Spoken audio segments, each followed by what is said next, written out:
네, 안녕하십니까. 열정열차 지금 무안으로 향하고 있습니다. 지금 코너는 당대표가 왔단데요. 1시간 전에 기억하시려나 모르겠습니다. 원래 당대표가 간다라는 코너로 저희가 기획을 하고 있었는데 저희 대표께서 광주 아파트 사고 분향소에 방문하시기 위해 열차를 잠시 비우면서 당대표 없는 당대표가 간다 코너를 진행했었습니다. 그 1시간 뒤에 드디어 대표께서 다시 열차로 복귀하셨습니다. 따라서 당대표가 왔다라는 이름으로 코너를 진행하겠습니다. 대표께서 이제 분향소에 조문을 하시면서 부득이하게 광주 송정역에서 진행하던 오프라인 행사가 취소가 되게 됐습니다.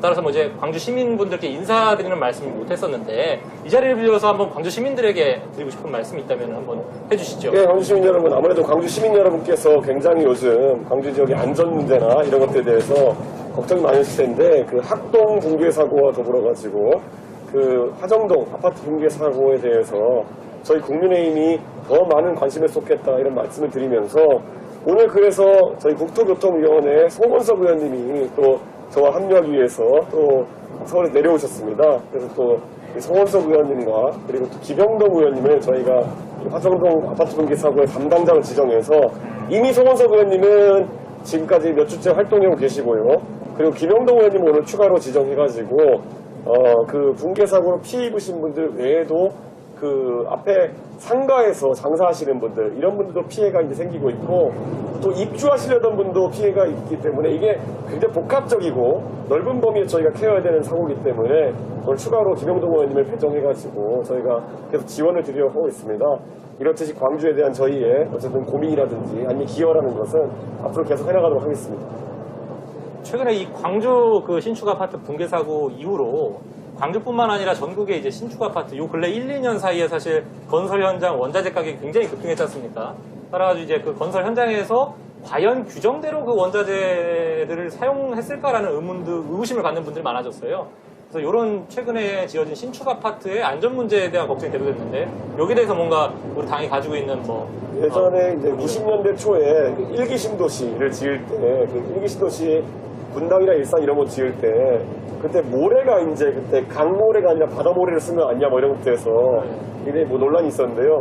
그때도 일부 아주 그 부적절한 시공이 있었던 것이 많이 확인이 되었었는데 또 이제 그런 것들이 많이 개선되도록 저희가 조치를 강화하고 해가지고 요즘은 그런 문제가 좀 없는 것처럼 저는 이런 아파트에 지금 이번에도 화정동 사건의 그 문제가 된 계기는 겨울철에 공기를 단축하기 위해서 무리하게 콘크리트 사설을 하고 층을 올리다 보니까 충분히 굳지 않은 상황 속에서 다음 층을 올리고 그리고 무엇보다도 그 아파트에 대해 가지고 그런 시공 절차 전반에 감독하기 위해서 감리가 있는데 감리가 또 어느 정도 제 역할을 하지 못하면서 이런 상황이 발생하게 됐습니다. 이 부분에 대한 규제를 좀 더 강화하고 무엇보다도 지역 내에서 유착이 발생하지 않도록 지역 정치권이 긴장할 수 있도록 저희가 야당 역할을 하는 것이 중요하다 이렇게 생각했습니다. 이제 또 광주 지역의 현안에 대해서 또 말씀을 해주셨고 이제 우리가 또 무안역으로 이동하고 있지 않습니까? 또 무안에 대한 얘기를 안 해볼 수가 없죠. 무안 지역의 어떤 국민의힘의 현안이나 저희 당이 좀 눈여겨봐야 될 부분 내지는 또 철도 전문가시니까 무안 지역의 어떤 교통망에 대해서 좀 간략하게 힘드시겠지만 설명해 주실 수 있나요? 무안은 어쨌든 이 지역이 그 소위 민주당에서 지지세가 가장 높은 곳 중에 하나입니다.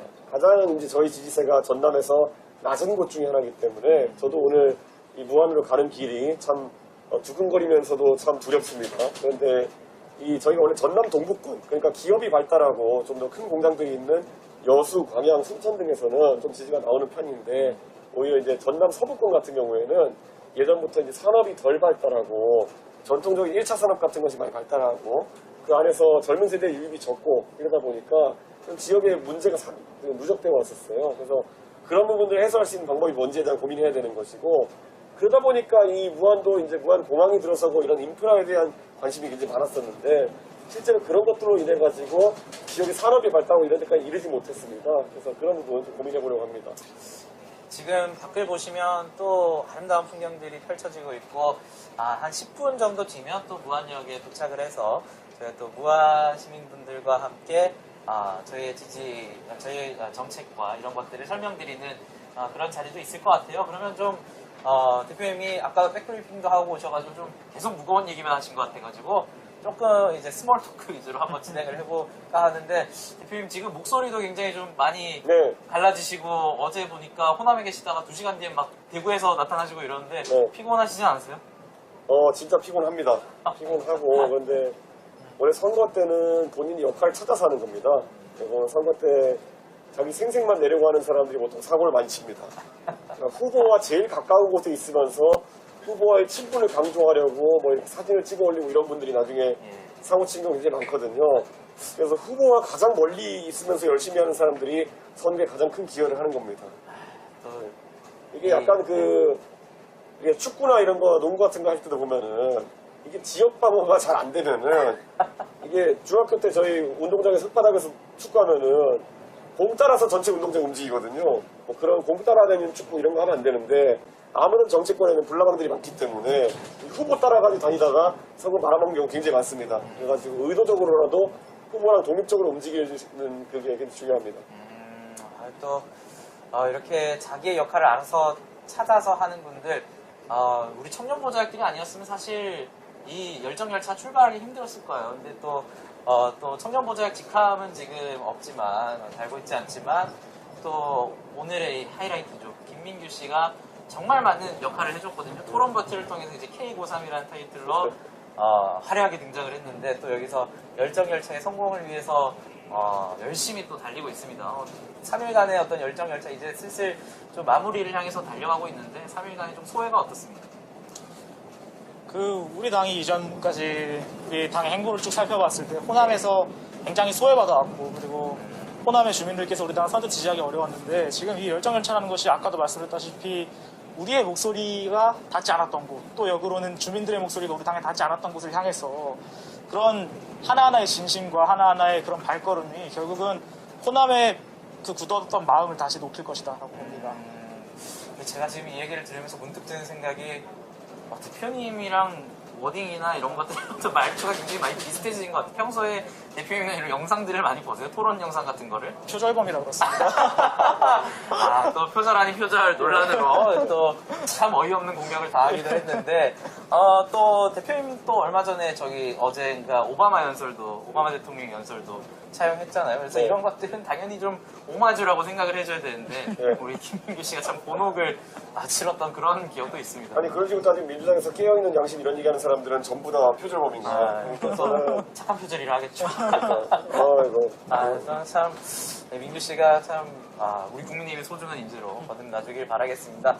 제가 개인적으로 좀 궁금한 건 좀 더 여쭤보시면, 어제 또 대구로 잠시 가셨잖아요. 제가 사진을 통해서 현장의 사진을 봤는데, 사실 아직 영상으로 접하지 못했는데 엄청난 또 시민분들이 응원을 해주시는 모습을 봤는데, 어제 좀 현장의 분위기는 좀 어땠나요? 예, 어제 대구 동성로에서 제가 이제 여수에 있다가 남원까지 기차를 타고 올라가서 다시 거기서 88 올림픽 고속도로 타고 쭉 한 2시간 가가지고 대구에 도착했는데, 저희가 이제 원래 선거 전반기에는 저희의 취약 지역 위주로 보통 선거 운동을 하게 되어 있고, 가면 갈수록 이제 밀집지나 아니면 우리의 강세 지역 가서 투표율을 끌어올린 전략을 하거든요. 근데 이제 그 기반에 해서 이제 TK 지역이나 PK 지역 행보가 저희가 좀 적었던 건 사실이에요. 근데 그에 대한 기대치가 많다는 것을 느낄 수 있었고, 저는 이제 15일부터 저희가 대유세를 이렇게 진행하게 되는데, 저는 제가 어제 동성로 가가지고 마이크를 못 쓴 상황에서 육성으로 이렇게 막 계속 떠들다가 목소리가 빨리 가가지고 지금 이거 큰일 났습니다. 이게 선거 때 20일을 버틴다는 게 국회의원 선거보다 이게 또 대선이 더 길어가지고 3주를 버틴다는 게 쉽지 않은데 저는 열심히 해보겠습니다. 아무래도 또 당대표로서 또 대선을 치르는 건 사실 대표님도 처음이시잖아요. 그래서 총선도 몇 번 치르셨고 다른 선거도 치르셨지만, 이번 선거가 제가 옆에서 보기에도 정말 대표님 저렇게 하셔도 괜찮냐, 체력 괜찮냐, 목소리 괜찮냐, 이런 걱정들을 제 SNS 친구들이나 제 본가 근처에 있는 친구들이나 제 대학교 친구들이 많이 해주더라고요. 그래서 이번 선거가 이제 그동안 치렀던 많은 선거 중에 가장 힘든 선거로 느껴지시나요, 실제로? 국회의원 선거는 그래도 그 선거 캠프 안에서 제 마음대로 할 수 있으니까 마음고생은 덜 하거든요. 몸고생이 심하죠. 그런데 지금 이 대선이라고 하는 것은 지지율이 올라간다 싶을 때쯤이면은 또 그 공을 차지하기 위해서 달려드는 사람들이 있고 또다시 또 조금 올려놓으면은 또다시 누가 들어와가지고 또 그런 공 다툼을 하는 사람이 있고 이게 무한 반복입니다. 그래서 우리 후보가 이제 당선되기까지 저는 최소한 한 두세 번의 굴곡이 더 있을 것이다. 저는 이런 생각하고 선거를 여러 번, 이제 내 선거하는 것보다 남의 선거를 여러 번 지원하다 보면은 항상 주변에 하는 얘기가 있습니다. 가만히 있는 것만큼 도움되는 일이 없다. 생각보다 아무리 큰 단위의 선거라도 의사 결정을 하는 사람들이 10명에 지나지 않습니다. 근데 그 외의 분들은 다들 선이겠지만은 뭔가 도우려고 자발적인 행동들을 하다가 사고를 치는 경우가 많습니다. 네, 그렇기 때문에 저는 그거 통제하는 게 굉장히 어렵다. 근데 그렇게 또 통제하면은 저 자식이 나중에 공을 독차지하려고 한다 이런 얘기 듣거든요. 근데 선거라는 거는 진짜 저희 보통 고개 숙이는 쪽이 이긴다 이런 얘기도 하는데 고개 숙이는 거 이전에 가만히 있을 사람들이 가만히 있게 하는 게 제일 어렵다. 항상 그런 생각입니다.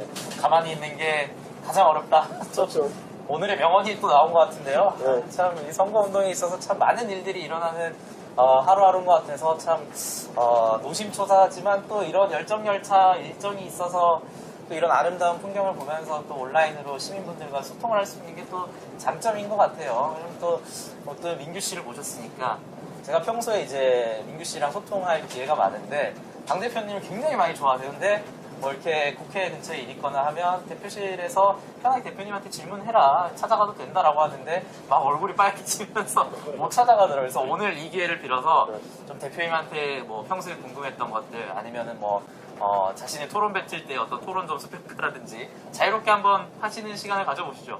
아까 잠깐 나누고 때 얘기했는데 양준희 대변인께서 네가 했던 토론이 딱 이재명 아리백이랑 똑같은 토론이다라면서 뭐라고 하거든요. 아니, 그 설명을 해주시 경제 전공적인 지식을 들어놓으면서 알아듣지 못한 얘기를 하는 거는 아리백, 그러니까 너 이거 알아? 라는 식의 공격 방식이 이제 아리백 방식과 흡사하다. 살짝 했었죠. 그래서 뭐 비슷한 맥락이라고 생각하지 않으시나요? 뭐 그런 토론을 또 잘하면 또 재미가 있어요. 보면은. 그렇습니까? 근데 이제 왜냐면 그런 토론에 상대가 넘어가면은 진짜 이제 그런 게 아주 전문적인 지식은 아니라 오늘 전문적인 지식으로 들어가면은 그렇게 하는 게 좀 그런데 또 당연히 알아야 될 만한 것들을 모르는 경우도 있어 사람들이 그런 거 잘 찌르면은 이제 득이 되기도 하는데 이제 우리 국민 수준 높아져가지고 이제 더 이상 이제 암기보다는 검색이 실력이다 이런 거 잘 알고 있기 때문에 더 이상 뭘 많이 암기하고 있는 사람들에 대해서 선호하지 않는 문화가 있어서 나도 잡박다식인데 그런 건 잘 안 쓰거든요 이제 보면.